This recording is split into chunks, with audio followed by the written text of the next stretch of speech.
Salam hörmətli izləyicilər, əziz biologiya sevərlər. Sizinlə Kaspi Təhsil Şirkətinin 10-cu siniflər üzrə 4-cü blok biologiya suallarının izahı ilə qarşınızdayıq. İzaha başlamamızdan ilk öncə kanalımıza dəstək məqsədi ilə abunə olmağı, əgər bəyəndiysənsə bəyən butonunu basmanızı xahiş edirik. Birinci sualı soruşur. Ehtiyat qida maddəsi gövdə yumrularına toplanır. Kartopda ehtiyat qida maddəsi gövdə yumurtasına toplanır. Klasterdə sual işarəsinin yerinə yazılmalıdır. Gövdəsində su toplanır. Yarpaqlar tikana çevirib quru və isti yerdə yaşayır. Burada söhbət kaktusdan getmiş olur. Bu da B variantına uyğun gəlir. Bakteriyaların törətdiyi xəstəlikdir.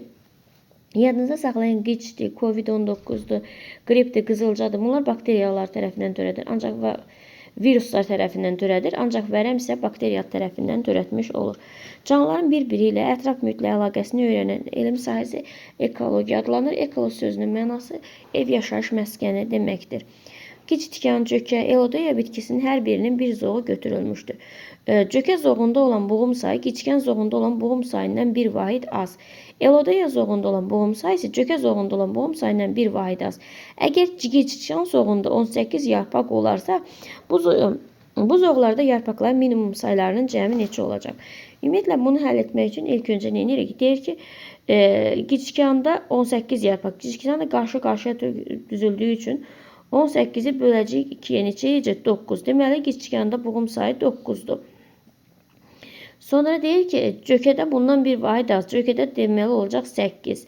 Elodeyada isə bundan da bir vahid az 7. Biz bilirik ki, cökə növbəli düzülüşdür. Növbəli düzülüşdə bu zoğlarda yarpaqların minimum sayı. Növbəli düzülüş olduğuna görə elə onda 8 dənə də yarpaq olacaq. Biz kiçikəndəki yarpağın sayını bilirik. Elodeyada minimum dediyinə görə 3'ü götürürük. 7'ni də 3'ə vururuq, eləyir 21. Bunları da cəmləsək, bu da eləyəcək 47-70 olacaq. Kökdən sorulan su yarpağa daşınır. Yadınızda saxlayın ki, kökdən sorulan su borcuqlar vasitəsilə yarpağa daşınır. Düzgün cavabı müəyyən edin.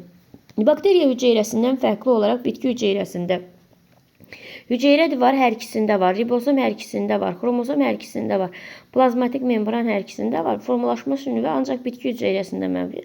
Bakteriya hüceyrəsində formalaşmış nüvə yoxdur və buna görə də buna prokaryot deyirik. Yanlış fikri göstərin. Çiçəkli bitkilərdə əlavə köklərin inkişaf etdiyi orqan əlavə köklər inkişaf edir ya gövdədən ya yarpaqdan. Vegetativ çoxalmadan iştirak edə bilər. Bəli, yanlış fikri bizdən soruşur. Bəli, fotosintez prosesini yerinə yetirər. Bəli, təpə tomurcuğa malik ola bilər. Bəli, şəkil dəyişə ehtiyat qida maddə toplaya bilər. Bəli, ancaq əsas kökə başlanğıc verə bilər. Xeyr, əsas kökə yalnız toxum başlanğıc verir. Ağacıqlar yarpağın hər iki tərəfində yerləşir. Ağacıqlar yarpaq su zambağı ilə Viktoriyada ağacıqlar yarpağın üst səthində, süsən və kələmdə isə hər iki səthində yerləşmiş olur. Çiçək yanlığı bir növ strukturdan təşkil olunub. Yadınıza saxlayın ki, birləpəlilərin çiçək yanlığı bir növ strukturdan təşkil olunub. Burada baxsaq, burada birləpəlilərə aid olan dağ laləsi aiddir birləpəlilərə, digərləri isə kiləpələrin nümayəndələrdir. Yarpağın neçə növ toxumasında fotosintez prosesi gedir. Ümumiyyətlə, yadınızda saxlayın ki, yarpağın biz daxili quruluşuna keçəndə dedik ki, yarpağın üzərində dəricik var. Dəricik üzərində ağacıq hüceyrələr var. Ağacıq hüceyrə fotosintez prosesi gedir. Bir də yarpağın ləttində bir sütunvari toxuma hüceyrələr var. Onun altında isə süngərvari toxuma hüceyrələr. Deməli, 3 dənə toxumada fotosintez prosesi getdi. Süngər, sütunvari bir ağacıq hüceyrəsində. Kökün hansı zonasında borulara rast gəlinməz?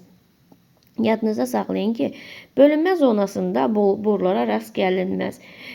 Böyümə zonasında formalaşmış borulara rast gəlinməz. Sorucu və ötürücü zonada formalaşmış borulara rast gəlinir. Burada da gəlinməz dediyinə görə biz bölünmə zonasını götürürük. Verilən bitkilərin hansı az çatışmayan torpaqlarda bitir. Və burada baxanda görək ki, biz belə bitkiləri həşərat yeyən bitkilər götürəcəyik. Qovuqlu bitki də həşərat yeyən bitkidir, ancaq qovuqlu bitki suda bitir. Ona görə də biz şeş çiçəyi torpaqda dediyinə görə biz şeş çiçəyi bitkisini götürmüş oluruq. Sonra 14-cü sualımızda deyir, çiçəyin əmələ gətirdiyi qrup aşağıdakı kimidir? Sadə çətir qrupudur. Sadə çətir qrupuna isə burada albalı aid olmuş olur. Şüitdə mürəkkəbdir, qarğıdalıda qıçadır, günəbaxanda səbətdir, Ona görə də ən düzgün cavab albalıdır. Qan və limfa hansı toxumaya aiddir? Qan və limfa maye birləşdirici toxumaya aid olur. Cədvələ əsasən X-in qiymətini tapın. Bölünmə mitoz, xromosom sayı 18. Əmələ gələn hüceyrədə xromosom saylarının cəmi. Bu 18 2 yerə bölünür və hər birində də 18 olur. Yəni bunda da 18 olur, bunda da 18. Cəmi neçə eləyəcək? 36 etmiş olacaqdır. Bütün növ vegetativ orqanlar üzərində əmələ gəlir. Bütün növ vegetativ orqanlar üzərində əmələ gəlir. Yadınıza saxlayın ki, əlavə tumurcuq kök üzərində də əmələ gələr, yarpaq üzərində əmələ gələr, buğum aralarında, yəni zoğ üzərində də əmələ gələ bilər. Amma qoltuq tumurcuq bütün növdə əmələ gəlmir, eyni zamanda təpə tumurcuğu da əmələ gəlmir. Ona görə də yalnız bir D variantı. İnsan taun xəstəliyinin törədicisi hansı formada olmuş olur? İnsanda yadınıza saxlayın ki, taun xəstəliyinin törədicisi spiral çöp şəkilli olur. Əksər nümayəndələr avtotrof yolla qidalanan öyrənin elmi sahəsi söhbət botanikadan getmiş olur. Deməli, hansı mülahizə verilən meyvə tipinə aid etmək olar? Bu Günəbaxanın meyvəsidir. Burada meyvə yanlığına görə becərilir. Xeyr, biz toxumuna görə becəririk. Çox toxumlu meyvədir. Xeyr, bir toxumlu meyvədir. Meyvəyə toxumu bərk yapışır. Xeyr. Həşərat vasitəsilə yayılır. Xeyr, bir toxumlu quru meyvədir. Bəli. Yanlış cavabını bu göstərin. Bir evli bitkilərdə, çiçəklərdə kasa yarpağı ola bilər. Bəli. Bir cinsli çiçək ola bilər. Bəli. Çiçəklər həmişə iki cinsli olur. Xeyr.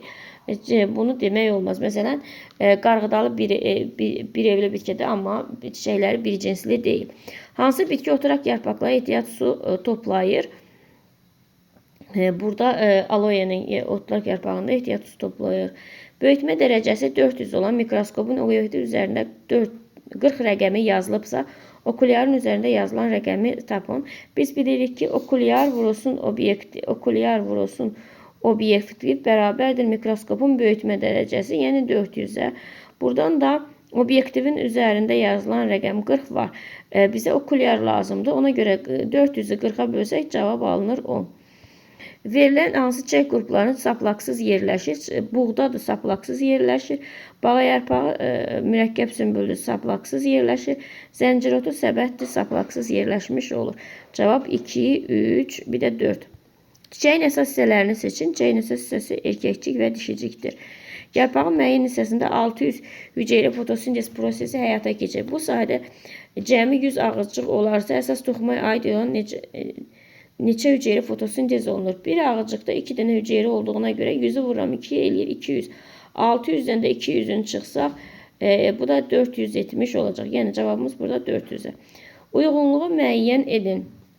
Bir də deyir ki, toxumlar ehtiyat qida maddəsi yalnız endospermdə toplanır. Birləpəli bitkilərdə yalnız endospermdə toplanmış olur. Ona görə də 1-ə uyğun gələcək A. Tumurcuqdan savayı uşeyin hər yerində toplanır. Buna da uyğun gələcək turp, bir də quş əpbəyi D, Y. Endosperm və ruşeymdə toplanır. Buna da uyğun gələcək qaymaq çiçəyi və üçrəng bənövşə, yəni bu da B, C. Tədqiqatçı toxumla çoxalan bikiləbəli bitkinin kök sistemini nəzərdən keçirərək digər vegetativ orqanlardan çıxan köklərinin sayında digər köklərdən 2 dəfə az olduğunu müşahidə etmişdir. Tədqiqatçı cəmi 57 yan kök saymışdır. Kökdən inkişaf edən köklərin sayı nə qədərdir?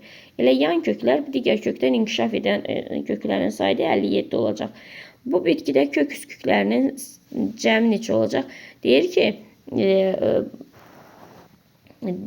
deməli, buralardan kök sistemini nəzərdən keçir. Digər vegetativ orqan köklərinin sayı digər köklərdən 2 dəfə az olduğunu, digər kök, yəni yan və əsas kökdən 57-nin üstünə 1 gəlsək neçə eləyəcək? 58.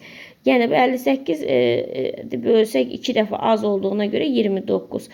Deməli, bunda da 29-dan da əlavə kök var. 29 bizə nə deyir? Kök üsküyünün cəmi 29-la da 58-i toplasaq, deməli, bu bitkidə kök üsküklərinin cəmi neçə edər? Deməli 29 etmiş oldu. Sonra biz buradan da nə soruşur? 29'un da üstünə 58 gəlsək,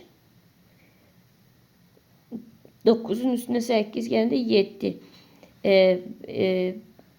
7, 5'in də üstünə 2 gələndə 87. 87 dənə kök üsküyü vardır. Cəmi neçə kök? Bu bitkinin ümumi kök sisteminin cəmi neçə kök var? Bitkinin ümumi kök sistemində neçə kök üsküyü varsa da onun köklərinin kökün cəmi də ona bərabərdir. Elə 87'ye bərabər olacaq.